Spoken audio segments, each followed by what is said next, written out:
But anyway, back to Jane. We're here live in the Grasshopper Studios with Jane Scharf and Conspiracy Deniers Clinic. Jane played a video earlier of the protest at, what was it, Gabriel? CAS. Yeah, but which location? Because there's a lot. I know we do. We started at Parliament and we went to Courthouse. Oh right, it was when Occupy had just first started. Yeah. The parade of empty strollers. That's right, the empty stroller parade. Did you see that video, Jane? Yeah, I've seen the video. Yeah. Well, I played it just now on the TV for everyone as a sort of an intro to see what we're into here with that kind of stuff and the activism happening. There you are. And yeah, so Jane, tell me, like, okay, so there's conspiracies, all kinds of stuff. There's some really, really terrible things, some pretty nasty things that people need to know about, and this is going to be like some of it. I don't know what we're going to actually get into today, but I know for a fact that a lot of these things that could come up in this type of fight is not pleasant. It's nothing nice. So just know that now. And this is about more than that. I think you're gonna see that. It's about knowledge is power. When people in general learn about the specific ways in which its government and state operate, and if they don't like that, and it becomes generally accepted that this is what's going on, we don't like it, things start to change, regardless of what type of government is in place. I've seen it many times. Right, and it was a peaceful protest, so we were going to tell police to go shove it over a thing. This is about raising awareness for the very important thing. So there's empty strollers to signify that there should be children in there. Nice strollers, you know, and good children, but they're not there. And nice parents. Nice parents, too. There's more video. We're going to have resources to all this stuff. Anybody that wants to know, that's what my job is. If you to get you to want to know. If you want to know, my job is done. Because then you go find out. Came in the room, gave her a glowing statement about how she had been so responsible in her prenatal. Her doctor jumped to her defense against these bastards that are coming in to snatch the child. She for reasons they're just making up. Yeah. Or well, yeah. It's called. I'll explain. I heard a little more. So when I say that, it comes from a little more substance. We'll process later. It's a risk assessment procedure that they do. But anyways, the doctor says no drugs, no alcohol. She took vitamins. She had good nutrition. She met all her appointments. She took her prenatal classes, and to her was that she was a teen mother. And the statement says, teen mother, especially if you yourself have ever been in the children's aid. And I'm quoting. So this can be, or you can, I can send you an email attachment of the pamphlet if you can't get it. My email is jane@janescarf.com, and Scharf is spelled S-C-H-A-R-F.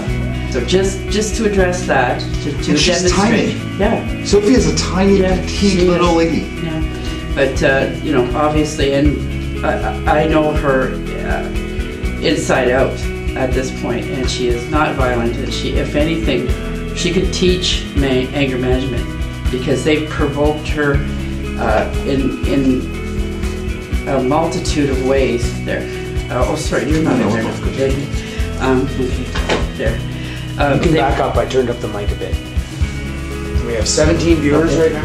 Officially at a class with, you know, pre-birth, and they apprehended the next morning and blocked Sophie from having contact with the child, but didn't put anybody else in place. Just left the child in this machine, you know, with tubes up her nose and wires all over her. Ugh.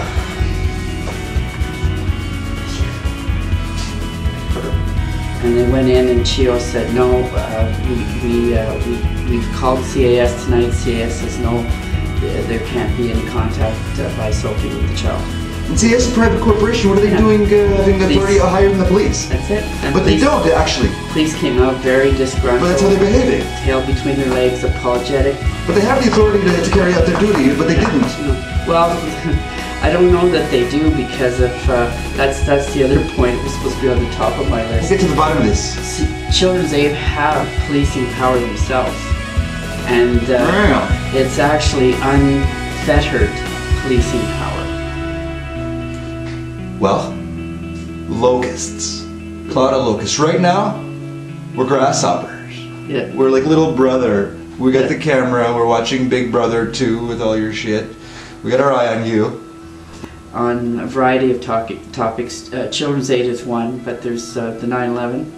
Jane, I'm learning ways to get information out to people by numbers that'll blow your mind. And I didn't even think, you know what? Yeah. It's so simple. Yeah. It's viral and all that shit. Yes. It's ridiculously easy. The last couple of days getting the 60 friends and just looking at certain numbers and calculating some other things, and then the intuition on top of that. Jane? Yeah.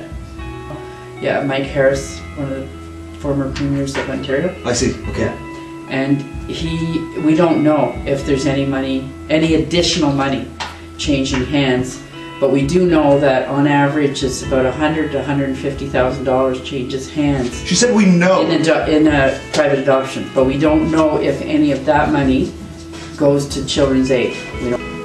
Yeah, it's not a pretty picture, and it's a threat to everyone because they're, you know, when they want more babies, they have a market. Okay, so she's not kidding. Look at it. Open market. Yeah. Buying children in the open market like your Russian mail order bride thing and all that. Yeah, highest bidder. But it's all connected to this corporation. It's function for profit and yeah, well, they claim to be not for profit, but they're very, very money hungry. The way these things work. Okay, and so what I was saying, I remember it now. I remember now what I was saying when I forgot what I was saying. It wasn't your fault at all. It was my own because I think it's okay. I think they'll forgive us our trespasses. Yeah. The way in which these agencies are operating.